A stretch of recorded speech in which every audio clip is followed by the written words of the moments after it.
Hello and welcome my dear students, I am Rushari ma'am from VM academy classes Nashik. हम देख रहे हैं हमारे 12th का बायोलॉजी, देख रहे हैं chapter number 7 plant growth and mineral nutrition. इसका आज लेक्चर नंबर 3। आज के लेक्चर में हमें 3 छोटे छोटे टॉपिक देखने। पहला हमें देखना है ग्रोथ कर्व, उसके बाद हमें देखना है differentiation, D differentiation and re differentiation क्या होता है, उसके बाद हमें देखना है प्लास्टिसिटी। तो ये 3 छोटे छोटे टॉपिक है, तो चलो तीनों को हम क्या करते हैं अभी कवर कर लेते हैं। तो चलो पहला हमें देखना है कि ग्रोथ कर्व क्या होता है। तो लास्ट लेक्चर में हमने थोड़े से ग्राफ देखे हैं, आज उसी पे थोड़ी सी बात होगी। तो growth curve, lecture number 3, chapter number 7, plant growth and mineral nutrition with VM academy Nashik. तो चलो ग्रोथ कर्व को स्टार्ट करते, जान लेते हैं कि ग्रोथ कर्व होता क्या है। कर्व में मतलब क्या हुआ, ग्राफिकल रिप्रेजेंटेशन होगा। Growth curve is the graphic representation या ग्राफिकल रिप्रेजेंटेशन भी कह सकते हो of the total growth against the time. मतलब ग्रोथ और टाइम का जो है रेट ऑफ ग्रोथ और टाइम का अगर हम ग्राफ प्लॉट करते हैं तो हमें जो कर्व मिलता है उसे क्या कहा जाता है, ग्रोथ कर्व कहा जाता है। तो इसके 3 टाइप है, कभी कभी इस पर क्वेश्चन आता है what is growth curve, give its types. तो इसके 3 टाइप है। पहला आता है लीनियर कर्व, दूसरा आता है एक्सपोनेंशियल कर्व, ये कल के लेक्चर में लास्ट लेक्चर में हम देख चुके, और तीसरा है सिग्मॉइड कर्व। तो ये भी लास्ट लेक्चर में हमने सिग्मॉइड कर्व भी देखा है। तो ये 3 कर्व आएंगे, linear curve, exponential curve and the sigmoid curve. तो लास्ट लेक्चर में हम इस ग्राफ को देख चुके, टाइम, साइज और वेट ऑफ द ऑर्गन। तो ये क्या कर्व होता है, ये होता है लैग फेज, जहाँ पे ग्रोथ बहुत ही स्लो होती है। फिर आता है एक्सपोनेंशियल फेज, इसे लॉग फेज भी कहा जाता है, यहाँ पे ग्रोथ क्या होती है, फास्ट होती है। और स्टेशनरी फेज, तो यहाँ पे क्या होगा, ग्रोथ का रेट क्या हो जाएगा, वापस स्लो हो जाएगा। तो चलो इस ग्राफ को मैं और अच्छे से एक्सप्लेन करती हूँ ग्रोथ कर्व को। तो देखो पहला पॉइंट क्या होगा, the curve obtain when graph of growth rate against the time is plotted, the 3 phase of growth is called as a sigmoid curve. इस पूरे को क्या कहा जाता है, इसे कहा जाएगा सिग्मॉइड कर्व। ओके, तो ये ग्राफ है सिग्मॉइड कर्व का ग्राफ है। ओके, तो ऐसा ग्राफ जब मिलता है हमें, तो इसमें से हमें बहुत सारी इंफॉर्मेशन मिलती है। सबसे पहला पॉइंट यहाँ पे क्या मिलेगा, growth rate differ with 3 distinct phase of growth. तो ग्रोथ का रेट क्या है, तीनों फेज में अलग अलग है। लैग फेज जो है उसमें बहुत कम है। ये जो एक्सपोनेंशियल फेज है इसे लॉग फेज भी कहा जाता है। हाँ, यहाँ पे क्या है, फास्ट है। स्टेशनरी फेज में वापस से क्या है, स्लो डाउन हो चुका है। Okay, in lag phase growth rate slow, तो यहाँ पे रेट क्या होगा, स्लो होगा ग्रोथ का रेट। देखो धीरे से क्या हो रहा है, इंक्रीज हो रहा है। उसके बाद आता है एक्सपोनेंशियल, इसे लॉग फेज भी कहा जाता है। Growth rate is faster and reaches its maximum. एकदम से क्या हो जाएगा, रेट फास्ट हो जाएगा और मैक्सिमम तक क्या हो जाएगा, रीच हो जाएगा। तीसरा आता है स्टेशनरी फेज। तो स्टेशनरी फेज में क्या होगा, growth rate gradually slow down, वापस से रेट क्या हो चुका है, स्लो डाउन हो चुका है। तो इन सबको एक साथ क्या कहा जाता है, सिग्मॉइड कर्व। तो आपके एक्सरसाइज में क्वेश्चन है, explain the sigmoid curve with the help of diagram. तो ये डायग्राम है सिग्मॉइड कर्व की, इसमें आपको ये पॉइंट लिखने, पहला लिखना है the curve obtain when graph of growth rate against time is plotted for the 3 phases of growth is called as a sigmoid curve. इसे सिग्मॉइड कर्व का ग्राफ कहोगे। उसके बाद पॉइंट आएगा growth rate differs with 3 distinct phases of growth. तो इनमें तीनों में अलग अलग है रेट। उसके बाद का पॉइंट लिखोगे, in log phase the growth rate is slow, in exponential phase और log phase the growth rate is fast and reaches its maximum, in stationary phase the growth rate gradually slow down. तो इतने points आप क्या कर सकते हो, इसके बारे में लिख सकते हो। और एक क्वेश्चन है कैन यू टेल करके, आपके टेक्स्ट बुक का क्वेश्चन है ये, फ्रॉम द पेज नंबर 138। तो क्वेश्चन सुनो क्या है, क्वेश्चन है is there is any relation between phases of growth and region of growth curve.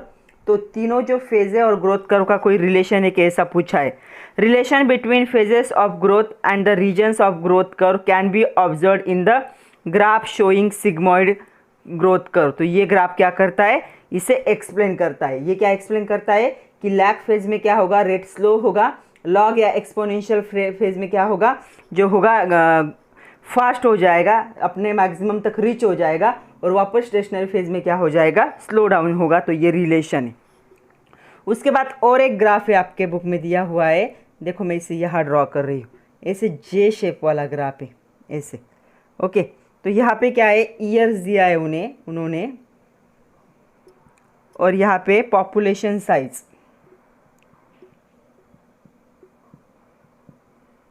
और इसे कहा गया है जे शेप्ड कर्व। ओके, तो क्वेश्चन है identify the type of graph. तो ये एक्सपोनेंशियल कर्व, ये जो इतना पार्ट है, इतना पार्ट इन्होंने यहाँ पे दिखाया है, टाइम को उन्होंने ईयर्स में लिया है, और ये जो साइज हो रही है, इंक्रीज हो रही है, उन्होंने उसे क्या कहा है, पॉपुलेशन साइज कहा है। तो ये जो इतना एरिया है वो इन्होंने दिखाया है, इसे क्या कहा जाता है, जे शेप कर्व। और ये जो ग्राफ है, ये ग्राफ कौन सा है, इसका नाम आएगा एक्सपोनेंशियल ग्रोथ कर्व, इसे लॉग भी कहा जाता है, तो होगा एक्सपोनेंशियल ग्रोथ कर्व, या क्या कह सकते हो, लॉग कर्व भी कह सकते हो। ओके, और एक क्वेश्चन है, उसके बारे में थोड़ा सा देख लेते हैं। एक्सरसाइज का एक क्वेश्चन है, एक मिनट बताती हूँ। क्वेश्चन है what is the grand period of growth. तो ग्रोथ का ग्रैंड पीरियड कौन सा होगा, ग्रैंड पीरियड किसे कहते हैं, ग्रोथ का ग्रैंड पीरियड क्या होगा। तो देखो, द टोटल टाइम, जो टाइम होगा, पीरियड कह सकते हो उसे, द टोटल टाइम और period require for the all phases to occur is called as grand period of growth. मतलब यहाँ से यहाँ तक पहुँचने में जितना टाइम लगता है, जितना पीरियड लगता है, उसे क्या कहा जाता है, ग्रैंड पीरियड ऑफ ग्रोथ। ऐसा टाइम जिसमें तीनों फेजेस क्या होंगे, ऑकर्स होंगे, तीनों फेज कंप्लीट होंगे। कौन से, लैग फेज, एक्सपोनेंशियल और log phase and stationary phase. यहाँ से यहाँ तक पहुँचने में जितना टाइम लगता है, उस टाइम को क्या कहा जाएगा, ग्रैंड पीरियड ऑफ ग्रोथ। ये जो ग्रैंड पीरियड है ग्रोथ का, ये किसने बताया था, ये ग्रैंड पीरियड ग्रोथ का टर्म एक जर्मन साइंटिस्ट थे, उन्होंने बताया था, जिनका नाम था Sachs, in 1873। Grand period of growth is the time interval from the formation phase two the maturation phase. तो जो फॉर्मेटिव फेज होगा से मैचुरेशन फेज तक का जो पीरियड है, उसे उन्होंने उसे क्या नाम दिया था, ग्रैंड पीरियड ऑफ ग्रोथ, ऐसे नाम दिया था। It is observed in all cell organs and the organism undergoing growth. तो ये सारे सेल में दिखाई देता है, ऑर्गन में दिखाई देता है, ऑर्गेनिज्म में भी दिखाई देता है, यूनिवर्स के, जो क्या है, जिनकी ग्रोथ हो रही है। तो उन्होंने इसको क्या नाम दिया, grand period of the growth. तो चलो सबसे पहली टर्म हमें देखनी है, हमें 3 टर्म देखनी है अभी, differentiation, D differentiation and re differentiation होता क्या है। तो सबसे पहले हम देखेंगे डिफरेंशिएशन। आपके एक्सरसाइज में भी कुछ क्वेश्चन है, right short note on differentiation, 2 mark के लिए ऐसा क्वेश्चन आ सकता है। तो क्या लिख सकते हैं हम इसके बारे में, it is the maturation of cell derived from apical meristem of root और शूट। तो क्या हो रहा है यहाँ पे, सेल का जो क्या होगा, मैचुरेशन होगा, कहाँ पे होगा, जो मेरिस्टेम टिश्यू होते हैं, एपिकल मेरिस्टेम मतलब जो रूट का टिप होगा या शूट का जो टिप होगा, वहाँ पे जो टिश्यू प्रेजेंट होते हैं, उनका जो मैचुरेशन होगा उन सेल का, उसे क्या कहोगे, डिफरेंशिएशन। तो ये डिफरेंशिएशन होता क्या है, the permanent change in structure and function of cell. Cell का जो स्ट्रक्चर होता है और फंक्शन होता है, उसमें परमानेंट चेंज आ जाते हैं। परमानेंट मतलब वापस रिवर्स न होने वाले चेंज, एक बार हो गए चेंजेस तो परमानेंटली वैसे ही रहेंगे। तो परमानेंट चेंज आएंगे structure and function of cell में, लीडिंग मैचुरेशन, इसकी वजह से सेल क्या बन जाता है, मैच्योर सेल बनता है, इसे ही क्या कहा जाता है, डिफरेंशिएशन। तो डिफरेंशिएशन का मीनिंग क्या है, जो परमानेंट चेंजेस होंगे in the structure and function of cell, उसके वजह से सेल क्या होता है, मैच्योर बनता है, उसी को क्या कहोगे, डिफरेंशिएशन कहोगे।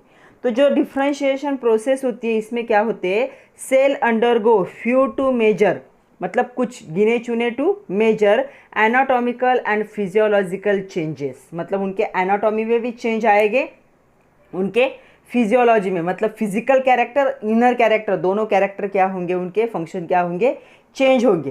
पहले धीरे धीरे थोड़े होंगे, उसके बाद मेजर चेंजेस आएंगे in anatomical and the physiological changes. तो डिफरेंशिएशन में क्या होता है, जो सेल होते हैं वो मैच्योर होते हैं, उनके स्ट्रक्चर फंक्शन क्या होते हैं, परमानेंटली चेंज होते हैं, और उनमें मेजर एनाटॉमिकल एंड फिजियोलॉजिकल क्या आते, चेंजेस आते हैं। ये कहाँ पे हो रहा है, जो स्टेम जो प्लांट होगा, प्लांट का जो रूट होगा और शूट होगा, दोनों जगह पे जो एपिकल मेरिस्टेम प्रेजेंट होता है उसमें होगा। मतलब जो रूट का टिप होगा या शूट का जो टिप होगा, जहाँ से क्या है कंटिन्यूस प्लांट की ग्रोथ होती रहती है, वहाँ पे मैचुरेशन आएगा, उसे हम क्या कहेंगे, डिफरेंशिएशन कहेंगे। ओके, तो जो पैरेनकाइमा होता है इन द हाइड्रोफाइट्स डेवलप हो जाता है। तो जो हाइड्रोफाइट्स होंगे प्लांट, उनका पैरेनकाइमा क्या हो जाएगा, डेवलप होगा और क्या करेगा, एक मैकेनिकल सपोर्ट प्रोवाइड करेगा। ओके, मैकेनिकल सपोर्ट देगा, बायोंसी होगा, उसके बाद एरिएशन के लिए भी ये क्या कर सकता है, हेल्प कर सकता है। तो ये हाइड्रोफाइट में क्या होगा, ये डेवलप होगा। Cell lose their capacity to divide and redivide and mature.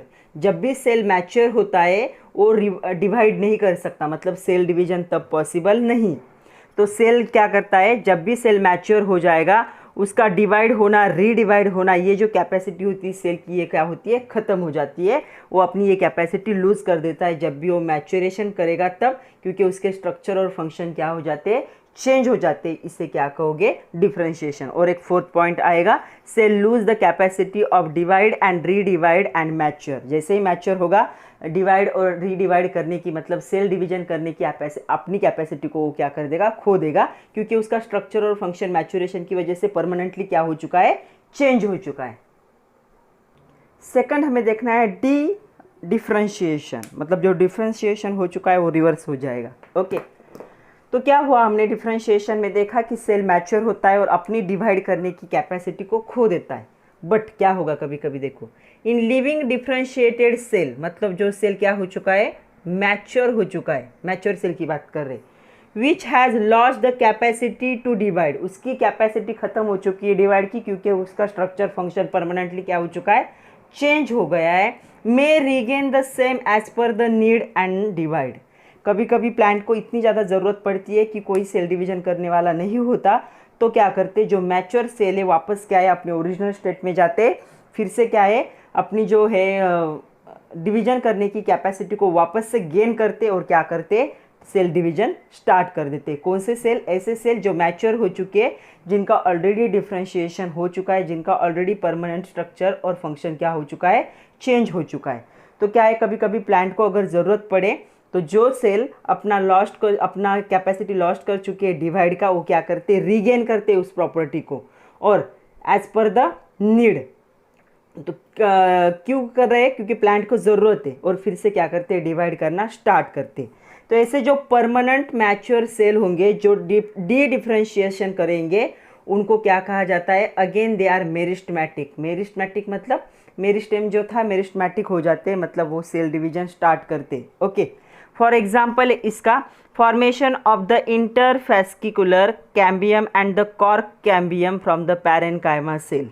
तो जो पैरेनकाइमा सेल होते हैं, वैस्कुलर बंडल जो होंगे प्लांट के स्टेम में, इनर मोस्ट लेयर जो होता है उसे कॉर्टेक्स कहा जाता है। तो इस कॉर्टेक्स में क्या होंगे, कभी कभी ये दो कैम्बियम क्या होते हैं, फॉर्म होते हैं। पहला होता है इंटर फैस्कुलर कैम्बियम और दूसरा होता है कॉर्क। मतलब ऐसा अगर स्टेम होगा तो अंदर का जो हार्ड पार्ट होता है उसे क्या कहा जाता है, कैम्बियम। तो कॉर्क आप लोगों ने देखा होगा, आपके केमिस्ट्री के लैब में बहुत सारे ऐसे बॉटल होंगे जिनको उड़ का क्या होगा, जो लीड लगाया हुआ होगा, उनका ढक्कन का उड़ का होगा, उसे क्या कहा जाता है, कॉर्क कहा जाता है। तो ये कॉर्क भी क्या है, एक कैम्बियम से ही बनता है, या फिर इंटरफेस्कुलर कैम्बियम जो है, ये दोनों भी क्या है, इसी से बनते हैं। किससे, कि डिफरेंशिएशन हो चुके मैच्योर सेल क्या करते हैं, अपनी डिवाइड करने की कैपेसिटी को रीगेन करते हैं और वापस सेल डिवीजन स्टार्ट कर देते हैं। तो इनका क्या हो जाएगा, पहले डिफरेंशिएशन हो चुका था, अभी क्या हो जाएगा, इसे कहोगे डी डिफरेंशिएशन। तो चलो लास्ट देखते हैं अभी रीडिफरेंशिएशन होता क्या है। अभी क्या हुआ है, जो cell produce by dedifferentiation, dedifferentiation से जो सेल प्रोड्यूस हुए वो क्या करते हैं, फिर से अपनी कैपेसिटी को लूज करते हैं डिवाइड होने की, और मैच्योर हो जाते to perform the specific function. क्यों मैच्योर हो रहे, कुछ स्पेसिफिक फंक्शन परफॉर्म करने के लिए। इसे क्या कहा जाता है, रीडिफरेंशिएशन। मतलब क्या है, जिनका डी डिफरेंशिएशन हो चुका था वो वापस क्या हो जाएंगे, रीडिफरेंशिएशन होगा। इसका एग्जाम्पल है, secondary xylem and secondary phloems are form from the dedifferentiation of cambium वे they are present in vascular bundle. जो स्टेम होता है, स्टेम के वैस्कुलर बंडल में कैम्बियम प्रेजेंट होता है। वहाँ पे क्या होगा, कैम्बियम में जो सेल होंगे उनका क्या होगा, डी डिफ्रेंशिएशन होगा और वो सेकेंडरी जाइलम और सेकेंडरी फ्लोएम में क्या होंगे, कन्वर्ट होंगे। इस पे भी आपके एक्सरसाइज में एक क्वेश्चन है, राइट शॉर्ट नोट ऑन री डिफ्रेंशिएशन, 2 मार्क के लिए आ सकता है। तो अभी तक हमने क्या क्या देखा, डिफ्रेंशिएशन। डिफ्रेंशिएशन मतलब सेल मैच्योर होंगे और उनका परमानेंट स्ट्रक्चर और फंक्शन चेंज होगा, वो अपनी सेल डिवीजन की कैपेसिटी को लॉस्ट कर देंगे। फिर आया डी डिफ्रेंशिएशन, जब प्लांट को ज़रूरत होती है तो क्या होगा, जिन सेल का डिफ्रेंशिएशन हो चुका है वो अपने सेल डिवीजन के कैपेसिटी को वापस गेन कर लेते और क्या करते, सेल डिवीजन करते। ओके, और तीसरा आया री डिफ्रेंशिएशन। री डिफ्रेंशिएशन में क्या हुआ, जो सेल डी डिफ्रेंशिएशन में प्रोड्यूस हुए थे वो अपने सेल डिवीजन की कैपेसिटी को वापस लूज कर देते और स्पेसिफिक फंक्शन फॉर्म करने के लिए मैच्योर बन जाते, उसे क्या कहोगे, री डिफ्रेंशिएशन। तो अभी तीनों को अच्छे से समझ में आए होंगे। तो जो तीनों हमने देखे मैं आप लोगों को शॉर्ट में बताने की कोशिश करती हूँ।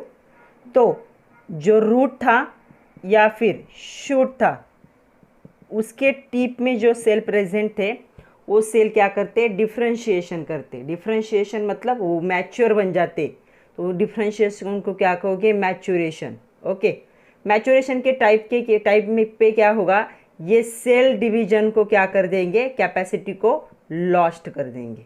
अपनी सेल डिवीजन की कैपेसिटी लॉस्ट हो जाती है क्योंकि इनका स्ट्रक्चर और फंक्शन क्या होता है, चेंज होता है। ओके, फिर प्लांट को जब ज़रूरत होती है तो उनका डी डिफ्रेंशिएशन होगा। डी डिफ्रेंशिएशन मतलब सेल डिवीजन की जो कैपेसिटी थी उनकी, उनको क्या कर लेंगे, वो वापस से गेन कर लेंगे और क्या बन जाएंगे, मेरिस्टेमेटिक स्टेम। जैसे ये थे वैसे मेरिस्टेमेटिक सेल बन जाएंगे, मतलब वापस सेल डिवीजन ये कर सकते as per the need of plant. इन सेल का फिर से रीडिफ्रेंशिएशन होगा। रीडिफ्रेंशिएशन होगा मतलब ये फिर से मैच्योर सेल बनेंगे और अपने सेल डिवीजन की कैपेसिटी को ये क्या कर देंगे, वापस लूज कर देंगे, लॉस्ट हो जाएगी वो कैपेसिटी उनकी। तो ये 3 टर्म थे, मैंने बहुत कोशिश की कि आपको अच्छे से समझ में आए। तीनों में बहुत सारे सेम वर्ड है, डी, री, डिफ्रेंशिएशन, थोड़ा कन्फ्यूजन ना हो इसलिए मैं आप लोगों को ऐसा बता रही हूँ। तो ये ऐसे होगा as per the need of plant. तो चलो अभी हमें देखना है डेवलपमेंट क्या होता है। तो डेवलपमेंट के लिए एक कंसेप्ट है, ये क्या है, इसके स्टेप्स है। ओके, तो इसे कहा जाता है फ्लो चार्ट ऑफ डेवलपमेंट। तो ये क्या है, फ्लो चार्ट है डेवलपमेंट पे। इस पर कभी कभी क्वेश्चन आता है, complete the chart, flow chart of the development and explain what is development. Okay, तो क्या होगा, जैसे ही सीड हम क्या करते हैं, ज़मीन में लगाते, सबसे पहले क्या होता है, सीड का जर्मिनेशन होता है। जर्मिनेशन मतलब उसमें से प्लांट धीरे से क्या है, उसकी ग्रोथ होने लगेगी, बाहर निकलेगा। कैसे निकलेगा, वहाँ पे क्या होगा, मेरिस्टेम क्या होगा, फॉर्म होगा। मेरिस्टेम मतलब जो शूट और रूट होता है उसके अंदर जो टिश्यू होते, सेल होते, वो सेल बनने लगेंगे। फिर वो सेल क्या करते, सेल डिवीजन करते, एक से क्या है वो 2 सेल बनाएंगे, तो सेल डिवीजन करेंगे। ओके, सेल डिवीजन से क्या होता है, यहाँ पे प्लाज्मेटिक ग्रोथ होती है। तो प्लाज्मेटिक ग्रोथ होने के बाद सेल क्या हो जाता है, सेल इलोंगेशन होता है, मतलब सेल क्या है, उनकी साइज बढ़ने लगती है। सेल इलोंगेशन के बाद क्या होता है, सेल इलोंगेशन कैसे होगा, दे एब्सॉर्ब द वाटर, और क्या बन जाएंगे, टर्जिड बन जाएंगे। ओके, तो उसका इलोंगेशन हो जाएगा। उसके बाद आता है सेल मैच्योरेशन। सेल क्या हो जाएगा, उसके बाद मैच्योर होने लगेगा। ओके, मैच्योर मतलब सेल के अंदर जो ऑर्गेनेल्स है वो डेवलप होने लगेंगे, अपना अपना फंक्शन खुद करने लगेंगे। ओके, ये प्रोसेस है सेल मैच्योरेशन की। इस प्रोसेस के बाद हमें क्या मिलेगा, मैच्योर सेल मिलेगा। ओके, फिर कुछ टाइम के बाद ये क्या होता है, सिंसेंस हो जाता है। ओके, सिंसेंस कह सकते हो या सेनेसेंस कह सकते हो, मतलब ये क्या हो चुका है, अभी ये सेल मैच्योरेशन के बाद उसकी एज बढ़ चुकी है, बूढ़ा हो चुका है, ऐसे समझो, उसकी एज ज़्यादा हो चुकी है। उसके बाद आती है सेल की डेथ। तो इसे क्या कहा जाता है, डेवलपमेंट। कहाँ से स्टार्ट हुआ, सीड जर्मिनेशन से कहाँ पे ख़त्म हुआ, डेथ पे ख़त्म हुआ। तो डेवलपमेंट के बारे में क्या लिख सकते हो, it is refer to the order और progressive changes in shape, form and the degree of the complexity. तो यहाँ पे क्या हो रहा है, ग्रोथ का मीनिंग ही क्या होता है या डेवलपमेंट का मीनिंग ही क्या होता है, प्रोग्रेसिव चेंजेस होते हैं। स्पेसिफिक ऑर्डर में क्या होंगे, चेंजेस होंगे, शेप में चेंजेस होते हैं, फॉर्म में चेंजेस होते हैं, डिग्री ऑफ कॉम्प्लेक्सिटी में क्या होते हैं, चेंजेस होते हैं। पहले सीड जर्मिनेशन हुआ, फिर मेरिस्टेम आया, फिर सेल डिवीजन हुई, फिर सेल इलोंगेशन हुआ, फिर मैच्योर हुआ, फिर उसकी एज बढ़ गई, फिर डेथ हुई। तो ये क्या है, सिक्वेंशियल स्टेप आए, इसे क्या कहा जाता है, development. It includes all the changes occurring in sequence from germination of seed up to the senescence or the death during the life cycle of plant। तो ये जो डेवलपमेंट है यहाँ से स्टार्ट होगा और इन दोनों पे क्या होगा, एंड होगा। Okay, thus development includes growth, morphogenesis, maturations and the sensation। तो क्या है, ये जो डेवलपमेंट है सबसे पहले क्या हो रही है, यहाँ पे ग्रोथ हो रही है। उसके बाद क्या होगा, मार्फोजेनेसिस, मतलब उनका क्या होगा, स्ट्रक्चर क्या होगा, फॉर्म होगा। ओके, उसके बाद आएगा मैचुरेशन, सेल क्या हो जाएगा, स्ट्रक्चर फॉर्म होने के बाद सेल क्या होगा, मैचुरेशन आएगा। और उसके बाद आएगा इनका सेंसेंस, मतलब सेंसेंस का मतलब है इस सेल की एज बढ़ जाएगी, उसका बुढ़ापा आएगा और फिर उसका क्या होगा, डेथ होगा। तो इस सारे प्रोसेस को हम क्या कहेंगे, डेवलपमेंट कहेंगे। तो चलो अभी हमें नेक्स्ट टॉपिक देखना है, प्लास्टिसिटी कहा जाता है उसे। प्लास्टिसिटी होता क्या है वो देखते हैं। इस पे भी क्वेश्चन आता है, explain the term plasticity by giving example of heterophylls. Okay, तो हेट्रोफाइल्स के एग्जांपल हमें देने, जैसे कॉरिंडर है या फिर कॉटन है, उसके एग्जांपल। तो देखो, कैपेसिटी ऑफ बीइंग मोल्डेड, मतलब एनवायरमेंटल कंडीशन जैसे चेंज हो रहे हैं उसके हिसाब से मोल्ड होना, जिसे एडाप्टेशन भी कह सकते हो। फॉर्म्ड और मॉडल्ड, तो क्या है, मॉडल्ड होना या मोल्डेड होना या फॉर्म की कैपेसिटी को, फॉर्म को क्या करना, चेंज करना। ये जो कैपेसिटी होती है उसे क्या कहा जाता है, प्लास्टिसिटी। तो प्लास्टिसिटी को और भी हम डिफाइन कर सकते हैं, एबिलिटी ऑफ प्लांट। हम प्लास्टिसिटी प्लांट के बारे में, प्लास्टिसिटी केमिकल की भी होती है, सॉइल की भी होती है, हम प्लांट के बारे में बात कर रहे हैं। Ability of plant to form different kind of structure. तो क्या होंगे, प्लांट की ऐसी एबिलिटी जिसकी वजह से प्लांट के जो स्ट्रक्चर है अलग अलग बन सकते हैं। दैट इज दे क्या हो रहे हैं, चेंज हो रहे हैं in response to different environmental condition. तो एनवायरमेंटल कंडीशन कौन से हो सकते हैं, कुछ एक्सटर्नल कंडीशन हो सकते हैं, कुछ इंटरनल जो स्टिमुली होते हैं, इंटरनल जो इंटरनली जो स्टिमुलेट होता है प्लांट में, उसकी वजह से भी ग्रोथ होती है। तो ये जो होगा चेंज, इसे क्या कहा जाएगा, इसके वजह से क्या होते हैं, प्लांट के लाइफ में वेरिएशंस आते हैं, वेरियस फेज आते हैं प्लांट में, उसे क्या कहोगे, प्लास्टिसिटी। तो प्लास्टिसिटी क्या है, प्लांट की एबिलिटी कि अपने स्ट्रक्चर को क्या कर सके, वो चेंज कर सके with respect to the environmental changes और with the response of environmental, internal और एक्सटर्नल एनवायरमेंटल चेंजेस की वजह से। तो इसे हम क्या कहेंगे, प्लास्टिसिटी। तो हेट्रोफाइल जो होते हैं ये गुड एग्जाम्पल है प्लास्टिसिटी का। तो हेट्रोफाइल, तो आप लोगों ने कॉटन देखा होगा, एग्जाम्पल है हेट्रोफाइल्स। तो हेट्रोफाइल का मीनिंग क्या होता है, हेट्रोफाइल मतलब नॉट कंपेरेबल, जिसे बॉटनी में क्या कहा जाता है, मतलब जो प्लांट का साइंस है उसमें क्या कहा जाता है, having leaves of different type upon same plant. एक ही प्लांट में अलग अलग टाइप के लीव्स जब आते हैं उसे क्या कहा जाता है, हेट्रोफाइल कहा जाता है। ये क्यों होता है, बिकॉज ऑफ दिस एबिलिटी, इसे क्या कहा जाता है, प्लास्टिसिटी। तो प्लास्टिसिटी ऐसी एबिलिटी प्लांट की जो क्या करेंगी, डिफरेंट काइंड के स्ट्रक्चर प्लांट के बनाने में हेल्प करेंगी, उसे हम क्या कहते हैं, चेंजेबल स्ट्रक्चर। ओके, कब, जब क्या होगा, in the response of different environmental condition. जैसे ही एक्सटर्नल एनवायरमेंटल कंडीशन चेंज हो जाएंगे या प्लांट के अंदर जो स्टिमुलेट हो रहा है, केमिकल जो एंजाइम स्टिमुलेट हो रहे हैं वो अगर चेंज हो गए, उनका रिस्पॉन्स अगर डिफरेंट आएगा तो प्लांट के स्ट्रक्चर क्या हो जाएंगे, चेंज होंगे in various phase of life, अलग अलग लाइफ के फेज में। तो इसे क्या कहा जाता है, प्लास्टिसिटी। और हेट्रोफाइल्स एक एग्जाम्पल है प्लास्टिसिटी का। तो चलो देखते हैं हेट्रोफाइल्स के कैसे एग्जाम्पल है। तो जो ये हेट्रोफाइल्स होते हैं, हेट्रोफाइल्स का मीनिंग क्या होगा, occurrence of more than one type of leaves of same plant.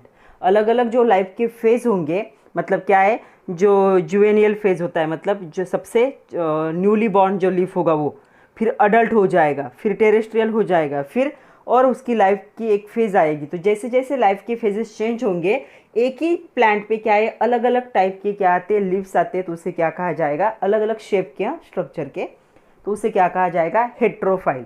तो ये जो हेट्रोफाइली है ये कब एग्जिबिट होती है? इन सेम प्लांट में होगी डिफरेंट ग्रोथ फेजेस, जैसे मैंने बताया डिफरेंट ग्रोथ फेजेस में होगा under the different environmental condition. जैसे जैसे एनवायरमेंटल कंडीशन चेंज होंगे वैसे प्लांट की क्या होते हैं, लीफ की साइज शेप क्या होता है, चेंज। मतलब सपोज प्लांट जो होता है न्यूली बॉर्न जो लीफ होगा वो कैसे दिखेगा, अलग होगा, थोड़ा अडल्ट होगा, अलग जा होगा।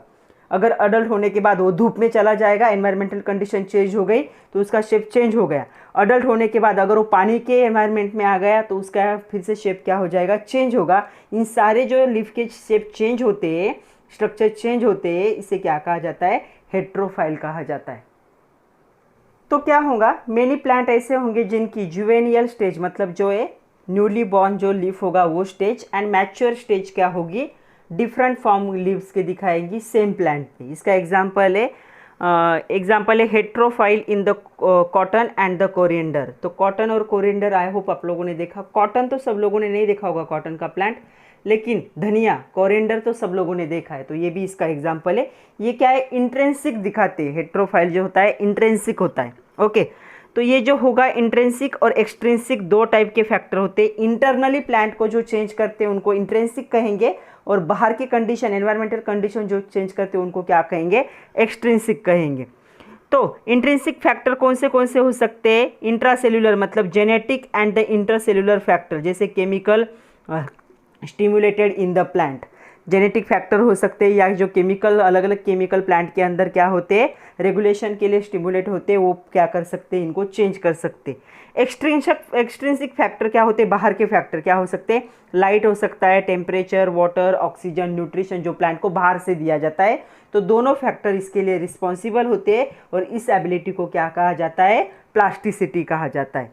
तो यहाँ पे जो कॉटन और कोरिएंडर होगा इनमें जो हेट्रोफाइल दिखाई देता है वो क्या होता है, इंट्रिंसिक होता है। मतलब आइदर होगा जेनेटिक मटेरियल की वजह से होगा ये चेंज, या फिर chemical such as plant growth regulators, जो प्लांट ग्रोथ के रेगुलेशन के लिए जो केमिकल स्टिमुलेट होते हैं, केमिकल जनरेट होते हैं, उनकी वजह से हो सकता है। कुछ प्लांट में क्या होता है, ये एक्सट्रिंसिक होता है, मतलब light, temperature, water, oxygen, nutrition की वजह से ऐसे चेंजेस आते। तो चलो एक डायग्राम भी देख लेते हैं। तो देखो ये डायग्राम आप लोगों को दिख रही होगी। पहली है जुवेनियल फेज स्टेज, सबसे न्यूली बॉर्न, उसके बाद अडल्ट। अगर टेरेस्ट्रियल हैबिटेट में जाता है, ये क्या है, कोरिएंडर प्लांट है, देखा होगा धनिया जो हम खाने में डालते हैं वो।